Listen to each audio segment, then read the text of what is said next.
Isang nakakagulat na balita ang yumanig sa buong bansa matapos ilabas ng Korte Suprema ang warrant of arrest laban kay Pangulong Coting Jr. Ayon sa mga ulat na bunyag na umano ang seryosong katiwalian na kinasasangkutan ng Pangulo dahilan upang agad na kumilos sa mga otoridad. Batay sa inilabas na dokumento ng Korte Suprema, may sapat na ebidensya na nag-uugnay kay Coting Jr. sa mga anuwalyang paggamit ng pondo ng bayan na nilaan sana para sa mga proyektong pangkaunlaran. Sa mga isinagawang imbestigasyon, lumitaw ang mga testimonya at dokumentong nagpapatunay sa direktang pakikialam ni Coting sa ilang transaksyon may halong korupsyon. Dahil dito, hindi na nag-aksaya ng oras ang Korte Suprema at nilagdaan ng warrant of arrest na nagpapahintulot sa agarang pagdakip sa Pangulo. Samantala, nananatiling tahimik ang Malacanang sa issue habang kaliwat kanan ang reaksyon ang kumakalat sa publiko. Umani ng batikos ang administrasyon at marami ang nawagan ng hustisya at pananagutan. Inaasahan naman na sa mga susunod na araw ay maglalabas ng opisyal na pahayag si Coting upang linawin ang kanyang panig ukol sa kontrobersiyang ito. Patuloy namin tututukan ang mga susunod na kaganapan. At yan na ang balitang ating pagkakatutukan. Ngunit bago ang lahat, siguraduhin mag-subscribe at hit ang notification bell para sa patuloy na pagtutok sa mga sulap ng bagong balita dito lamang sa tunay na boses ng masa.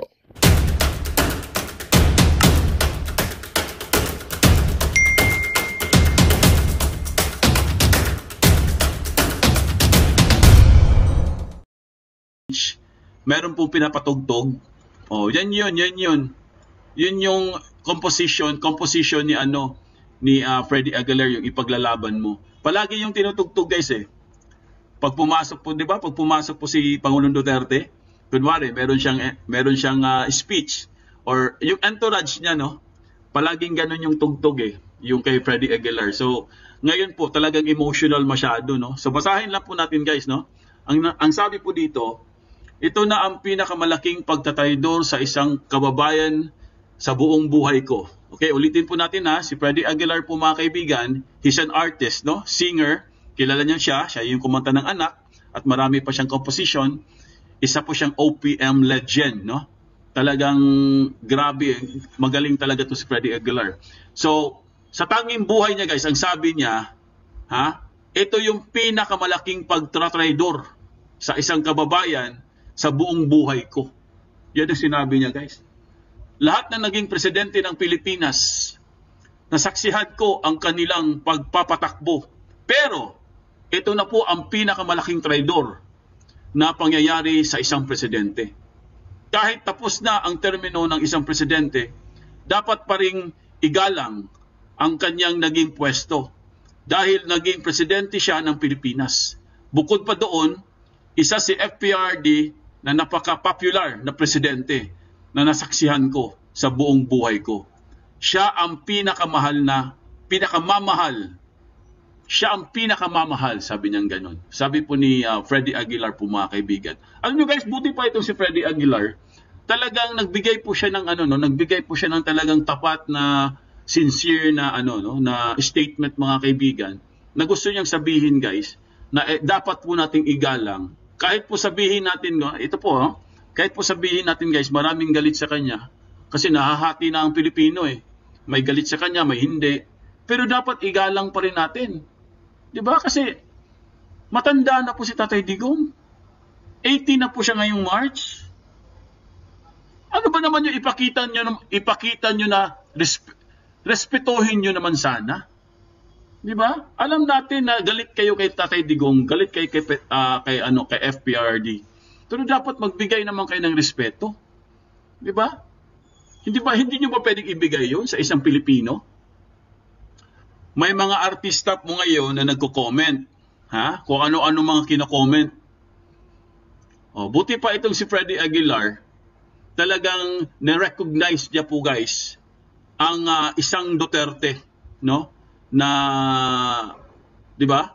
Pinakaunang presidente po mga kaibigan sa kasaysayan po ng Philippine politics na grabe po ang kanyang ginawa sa Pilipinas.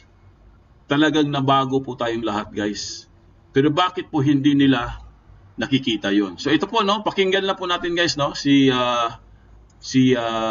Mr. OPM legend. si Freddy Aguilar sa kanyang message po.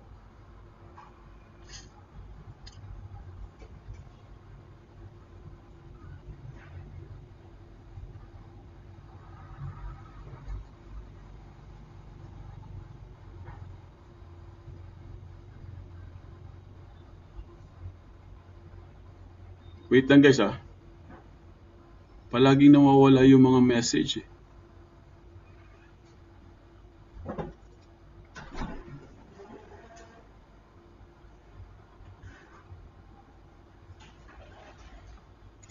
Wait lang. Tignan lang natin guys. Ayusin lang natin kasi nawala yung message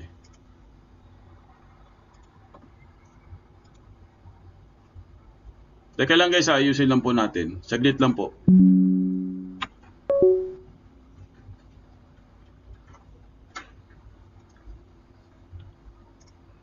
Kasi kailangan nyo marinig to no? Kasi galing po ito sa isang OPM legend. Para sulit po mga kaibigan, kailangan po natin marinig si Mr. Freddy Aguilar. Ito po, i-play na po natin guys wait lang. Bisa kasi nawawala yung mga video kaya kailangan talaga no? Kasi minsan alam nyo na. Ito po. Yan. Siya kumanta niyan. Well, ito na yung malaking pagtatraidor sa isang kababayan na nakita ko sa buong buhay ko. Ako po ay 72 years old na ngayon. Lahat po halos ng naging presidente ng Pilipinas magmula kay Diosdado Macapagal hanggang kay Digo, hanggang kay Bongbong ay nasaksihan ko lahat po ang kanilang pagpapatakbo. Pero ito na po yung pinakamalaking traidor na pangyayari sa isang naging presidente. Kasi po kahit tapos na po yung termino ng isang presidente, dapat pa rin po natin igalang yung kanyang pwesto dahil naging presidente nga po siya ng bayan natin nung araw. Bukod pa doon, isa po si Presidente Duterte o si Digong kung tawagin namin sa napaka-popular na presidente na nasaksihan ko rin sa buong buhay ko.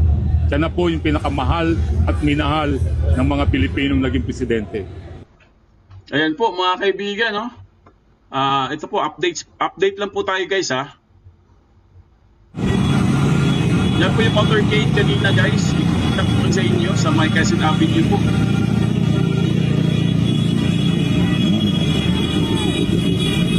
Nagkaroon po ng noise barrage kanina. Ayan ang dami Yan po mga kaibigan. Kahit may naka 4 wheels. Yan po ang support po nila bring back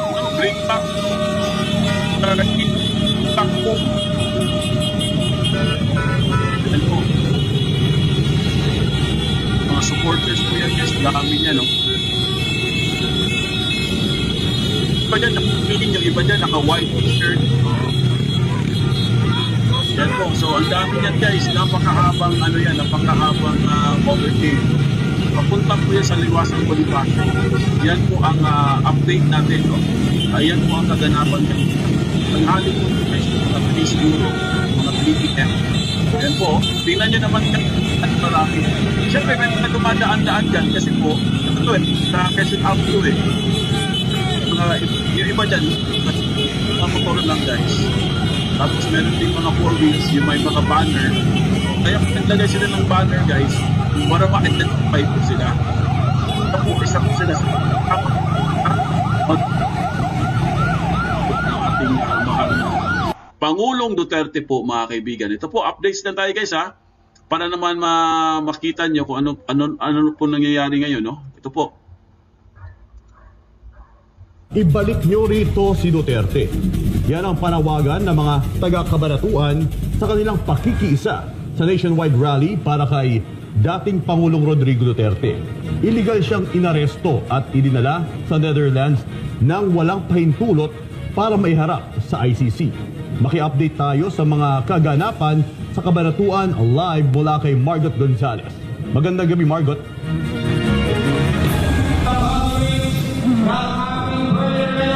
Magandang gabi sa iyo sa mga nakikiisa sa atin ngayon dito sa prayer rally, particular dito sa Cabanatuan, Nueva Ecija, para para sa mga taong nandito ngayon sa rally, isang traidor na Pangulo, itong si Pangulong Bongbong Marcos Jr. nang isuko niya si dating Pangulong Rodrigo Duterte sa mga banyaga, gayong wala naman daw itong kasalanan at gumagana naman daw ang justice system dito sa Pilipinas. Sa ating likod, makikita natin yung dami pa rin ng mga taong nakikiisa at nakikinig dyan sa prayer rally sa Liwasang Bonifacio sa Manila. Sa kabila ng paulit-ulit na sinabi ni Pangulong Ferdinand Bongbong Marcos Jr. na hindi ito makikipagtulungan sa International Criminal Court o ICC, ay kabaliktaran ang nangyari. Pagtunay dyan ay ang pag-aresto ng mga kapulisan kay dating Pangulong Rodrigo Duterte gamit ang warrant of arrest na inalabas ng ICC. Sa kasalukuyan ay nasa Netherlands na ang dating Pangulo at humarap na sa pre-trial doon. Pero para sa mga mas nakararaming Pinoy dito sa bansa at sa buong mundo, illegal ang ginawa nila sa matandang Duterte. Oh, di ba? Pagtra-traidor po yung ginagawa nila, guys. Sabi po ng reporter, pagtra-traidor. Grabe. Traidor ka talaga.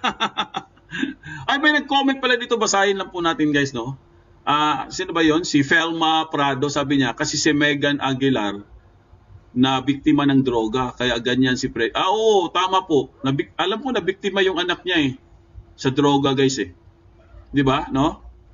Tama ba ako, guys? Kasi sabi dito ni may nag-comment dito si Felma Prado. Nabiktima kasi yung anak niya si Megan. Grabe na nga. Kawawa ngayon nag-ibang itsura . Kaya po ganun po si Freddy Aguilar, guys, no? Talagang yung advokasya niya, labanan po ang droga. Ang hindi ko lang maintindihan, yung iba kasi mga artista, guys, palibhasa kasi mga bangag din. Kaya galit na galit sila kay Pangulong Duterte. Meron po isang artista, guys, no, ayaw ko lang naman i-mention ang pangalan kasi baka mamaya masira po ang pangalan niya, no? Ang sabi niya, mga kaibigan, kanina lang po to i-share ko lang sa inyo, guys, kanina lang to meron po siyang pinost di ba? Ayaw ko lang i-mention ang pangalan niya, mga kaibigan, kasi baka masira no? So ang sabi po dito sa isang artista na to na nagngangalang Di Guzman, sinabi din yung pangalan Di Guzman. Kilala niyo si Di Guzman? Ang sabi po ng isang artista na to, ano ba pangalan to? JM ba to? JM. Nagyayabang na naman tong JM na to. Ang sabi niya, guys, may mga nagahasa daw, sabi niya ganon. Assault at iba pang crimes na ang dahilan ay labis ng pag-inom ng alak. So patayin din natin sila. Tinan mo yung reason. Tinan mo yung niya, guys. Tinan mo yung reasoning niya. Yan po ang mga reasoning ng mga walang alam sa buhay. Yan po ang mga reasoning ng mga bangag din. Alam ko, bangag din to no? Ang alam ko, guys, bangag din to dati. Kung hindi ako nagkakamali. Kilala niyo ba si JM? Artista din to kilala niyo ba siya, guys? Si JM? Ang alam ko na na rehab, no? Di ba? Yung kung hindi ako nagkakamali, kay Jessie Mendiola yata to. Jessie Mendiola. Dati siyang ni Jessie Mendiola. Iniwan siya dahil addictus din siya. Di ba? Ngayon pa comment pa siya. Pag nag-inom daw, pag lasing daw, at daw, patayin din daw natin. Tingnan mo yung reasoning, Napakababaw. Napakababaw, mga kaibigan. Hindi talaga nila naintindihan kung anong ibig sabihin ng addictus benedictus. Yabang may shawarma ba to? Tingnan nyo, napakayabang po, mga kaibigan. Imbis na respetuhin ninyo si Tatay Digong at magpasalamat kayo, ganyan-ganyan pa yung mga comment nyo, nakakahiya naman kayo. Siya ba kumanta ng lamok? Ay di po, si artista to, JM Di Guzman. Kilala niyo ba si JM Di Guzman? Laos na po to, Laos, oo. Artista po siya, hindi po siya influencer. Di ba? Ang alam ko, addictus din to Di ba? Kaya po sila galit kay Tatay Digong kasi po, nung si Tatay Digong po ang naging presidente guys, lahat sila nagtago eh. Lahat sila nawala eh. Hindi sila makapag-adiktos eh. Di ba? Simula nang ito'y maaresto, wala nang tigil ang mga Pilipino na manawagan at magdasal para sa tinaguriang most loved president. Ngayong araw ng Sabado, buong puwersa ang mga Pinoy sa pagsasagawa ng nationwide simultaneous rally para sa panawagan na mapauwi na si Tatay Digong. Sa bahagi ng Cabanatuan City, Nueva Ecija, libo ang dumating sa venue para manawagan at sabihin ikinahihiya nila ang ginawa ni Marcos Jr. Ang kanilang mga placards may nakasulat na Bring Home PRRD at Justice for PRRD. Ayon sa kanila, walang dahilan para ipagkanulo nila sa banyaga si Duterte. Gayong naging mahusay at tapat itong Pangulo at nagpakita ng malasakit sa mga Marcos. Alam niyo naman, naging mabait po sa inyo si President Rodrigo Roa Duterte na naipalibing po ang inyong ama sa libingan po ng mga bayani.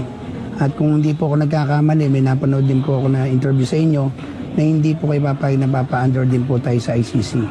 Hindi ko lang po alam kung bakit po nangyayari ito ngayon. Kung hindi man po kayo ang may dahilan, sana po tumulong po kayo. Binoto ko po kayo. Nagsalita po ako ng marami sa Facebook ko.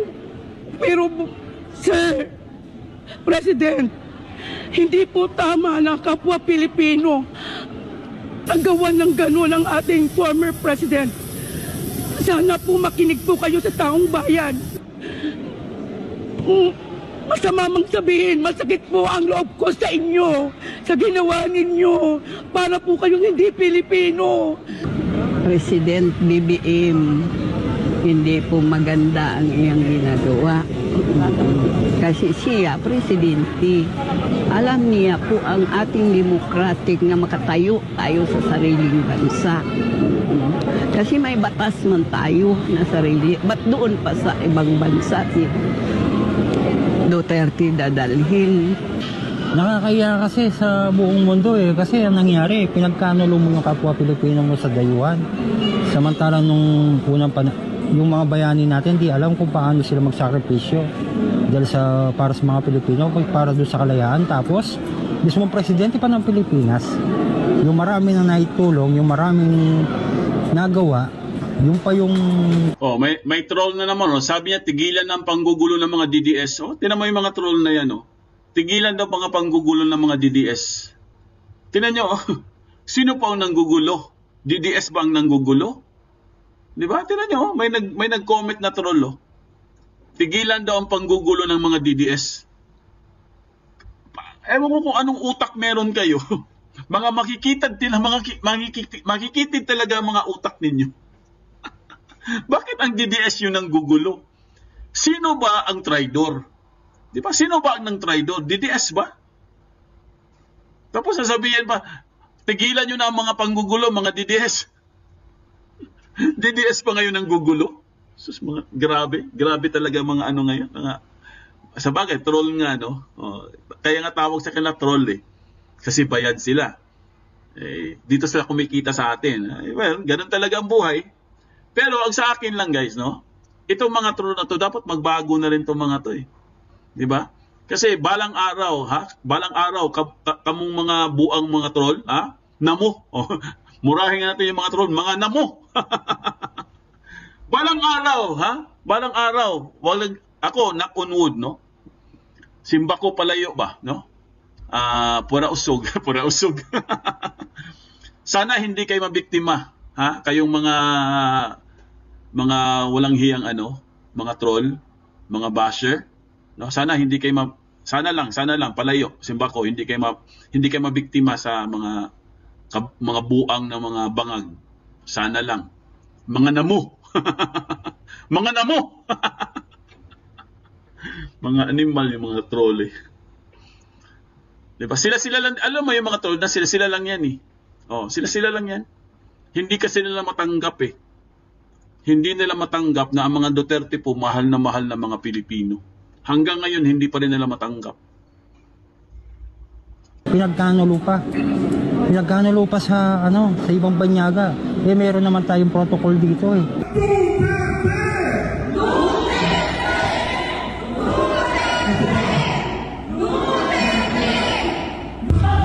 po, yan nga yung mga naging sentimiento at hinaing na mga nasa rally ngayon dito sa Cabanatuan City, Nueva Ecija. Alam mo, may marami tayong nakausap dito na mga kababayan natin na halos hindi daw sila makatulog simula nung arestuhin si dating Pangulong Rodrigo Duterte noong March 11. Hanggang sa ngayon, hindi daw sila makatulog at nandun yung lagi nilang dasal na magkakaroon ng milagro na itong ating Korte Suprema ay kakatigan po yung petisyon ng mga abogado ni PRRD na mapauwi dito sa Pilipinas at mapalaya na si dating Pangulong Rodrigo Duterte. Dito sa ating background, patuloy na nakikiisa, nandyan na yung mga placards nila na ang talagang hiling nila ay justice for PRRD at ang mapauwi dito sa Pilipinas ang dating Pangulo.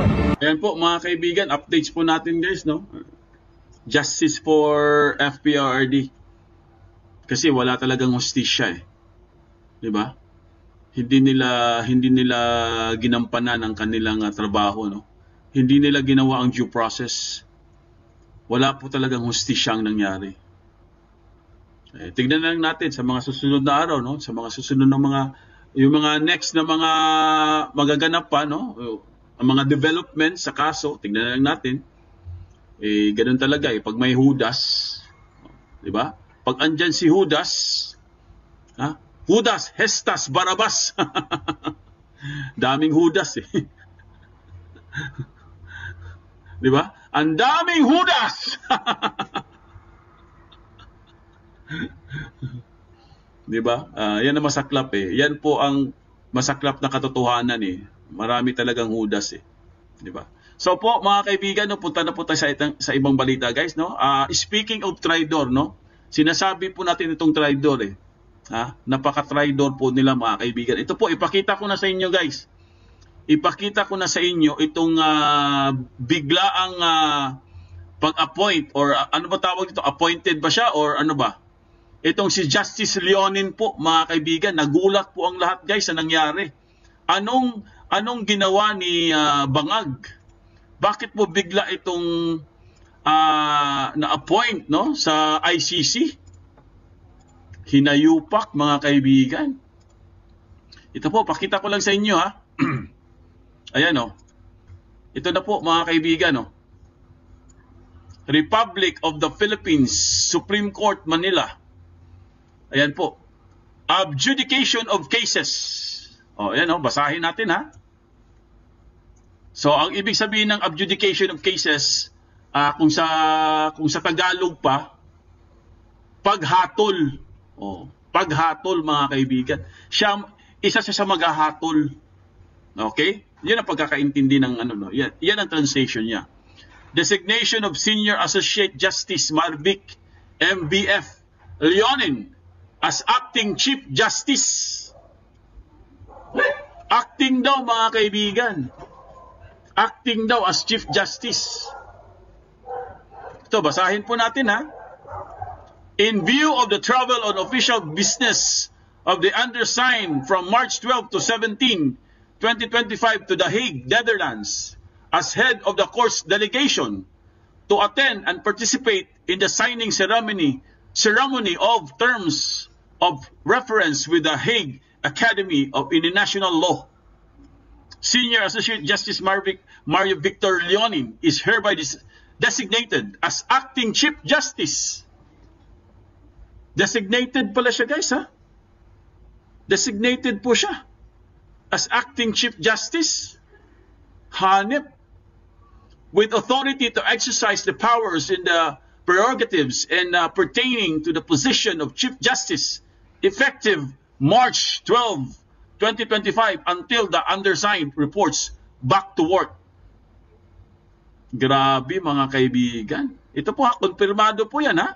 Hindi po ito marites ha. Binabasa ko nga sa inyo. So ang tanong guys, ano po ang nangyari dito mga kaibigan? Bakit po kailangan nilang magtalaga or mag-designate ng isang justice na galing po sa Pilipinas? Tanong lang po tayo, hindi po ako abogado ha. Once again po ha, disclaimer po tayo ha, hindi po ako abogado. Hindi po ako wala po tayong alam sa mga ganyan. Masyado na po itong technical. Pero nagtatanong lang po tayo kasi nakita po natin ito Bakit po nila designated po itong si Justice Leoning papunta ng ICC? Ha? Ano to? Isa ba siya sa maghahatol kay Pangulong Duterte? Tanong lang po tayo, ha? Nagtatanong lang po. Oh. Sabi ni Sylvia Katakutan, iba daw po ang lakad ni SC sa Netherlands po. So, yun nga eh, iba nga daw eh. Eh alam nyo na. Alam nyo na, di ba? Ganun naman talaga sila. Di ba? Ganun naman talaga sila mga kaibigan. Kaya nga, sabi ko nga sa'yo, nagtatanong tayo eh. Di ba? Kaya nga tayo nagtatanong, bakit may ganito? May ganito tayong nababasa. Question mark lang naman. Di ba? Wala pong masama sa magtanong. Mas maganda yung magtanong kaysa yung magbuka kang syunga. Di ba? Mas maganda yung tatanong tayo kasi nga syempre nababasa natin eh. Di ba? Kasi medyo ano to guys, skeptical po tayo mga kaibigan eh, no? Di ba? Bakit po biglang may lalabas na ganito? Eh hindi naman to luma. Ayan no? March 12 to 17, 2025, The Hague. To The Hague. Oh. Tanong lang po ha, nagtanong lang po tayo para sigurado po tayo mga kaibigan. So ano po ang explanation dito? Ngayon, kung may explanation sila, sige, mag-explain kayo. Palagi naman kayong ganun eh. Palagi naman kayo nag-explain eh, tapos iibahin nyo. Di ba? Bigla yung katulad po ito, ipakita ko sa inyo guys ha. Isingit lang po natin ito mga kaibigan. Ito po ha, saan na ba yun? Ipakita ko lang sa inyo itong nakapost po, no? Kasi biglang nagbago to eh. Biglang nagbago ng ano eh. Ayan po oh. Oh, katulad dito mga kaibigan oh. Ito po ang nakapost. Ang sinabi niya po dito mga kaibigan, basahin lang po natin ha. Isingit ko lang to guys. Ang sinabi niya dito, it's not correct. Ha? Ayan oh, it's not correct to blame the Philippine government for the current legal problem of ex-PRRD. His lawyers should endeavor to secure a copy of ICC charges against him so that they will know why he was ordered to be arrested by the ICC. Ulitin natin ha. Sabi niya, it is not correct to blame the Philippine government for the current legal problem of ex-PRRD. His lawyers should endeavor to secure a copy of ICC charges. Huwag daw nating sisihin ang gobyerno guys sa nangyari kay Pangulong Duterte. Patungkol po ito sa ICC. Yan po basahin nyo. Magandang balita ang hatid namin sa inyo ngayong araw. Sa pagtatapos ng aming balitaan, nagbigay kami ng mga mahalagang impormasyon. Maraming salamat sa pagtutok at pagsuporta sa aming programa. Huwag kalimutang manatili sa mga susunod na araw para sa mga bagong balita at mga kwento na dapat nating abangan. Mula sa Boses ng Masa, magandang araw Pilipinas!